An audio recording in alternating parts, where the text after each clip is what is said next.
അപ്പോൾ ഗൈസ് കുറച്ച് ദിവസത്തിന് ശേഷം ഒരു വാട്ട ഈറ്റിനിടെയാണ് കേട്ടോ. രാവിലെ തന്നെ നല്ല ബീഫ് പുട്ടുണ്ടായിരുന്നു. തലേന്നത്തെ ബീഫായിരുന്നു.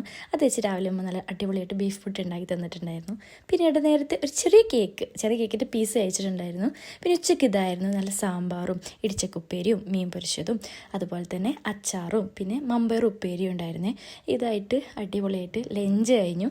പിന്നെ അതിനിടയിൽ വൈകുന്നേരമായപ്പോൾ എല്ലാവരും ഉണ്ടായിരുന്നു. അപ്പോൾ മോമോസ് കുറച്ചുണ്ടായിരുന്നു. അത് ജസ്റ്റ് ഫ്രൈ ആക്കിയിട്ട് എല്ലാവരും കൂടി ഇരുന്നിട്ട് കഴിച്ചിട്ടുണ്ടായിരുന്നു കേട്ടോ. അപ്പോഴേക്കും നാളത്തേക്കുള്ള പരിപാടിയാണ് ഈ ചെയ്തുകൊണ്ടിരിക്കുന്നത്. അതുപോലെ നൈറ്റിൽക്ക് പിന്നെ ഇതായിരുന്നു കേട്ടോ സ്പെഷ്യൽ. ഇപ്പോഴത്തെ ട്രെൻഡിങ് ആയിട്ടുള്ള അഫ്ഗാനി ബീഫ് പുലാവാണ് താത്തയാണ് ഉണ്ടാക്കിയിട്ടുള്ളത്. നല്ല ടേസ്റ്റ് ഉണ്ടായിരുന്നു. അതൊക്കെ ഗ്രീൻ ചട്നി കൂടെ വന്നപ്പോൾ സെറ്റാണ്. ഒട്ടും ഓയിലില്ല എന്നതാണ് ഇതിൻ്റെ ഒരു പ്രത്യേകത. അത്യാവശ്യം നട്ട്സ് ആയിട്ട് എല്ലാം ഉണ്ട്. ബദാം ഉണ്ട്, അതുപോലെ തന്നെ ഡ്രൈ ഫ്രൂട്ട്സ് കുറേ ഉണ്ട്. പച്ചക്കറികളാണെങ്കിൽ അതും ആഡഡ് ആണ്. അതുകൊണ്ട് തന്നെ നമുക്ക് ഡയറ്റൊക്കെ എടുക്കണവർക്ക് നല്ല സമാധാനപരമായിട്ട് കഴിക്കാം. റെസിപ്പി കാര്യങ്ങളൊക്കെ വേണ്ടവരൊന്ന് കമൻറ്റ് ചെയ്താൽ മതി, മറ്റൊരു വീഡിയോ ആയിട്ട് ചെയ്യാം. അപ്പോൾ എന്തായാലും ഇഷ്ടപ്പെട്ടിട്ടുണ്ടെങ്കിൽ please support and subscribe. Next video ആയിട്ട് കാണാം. ബൈ.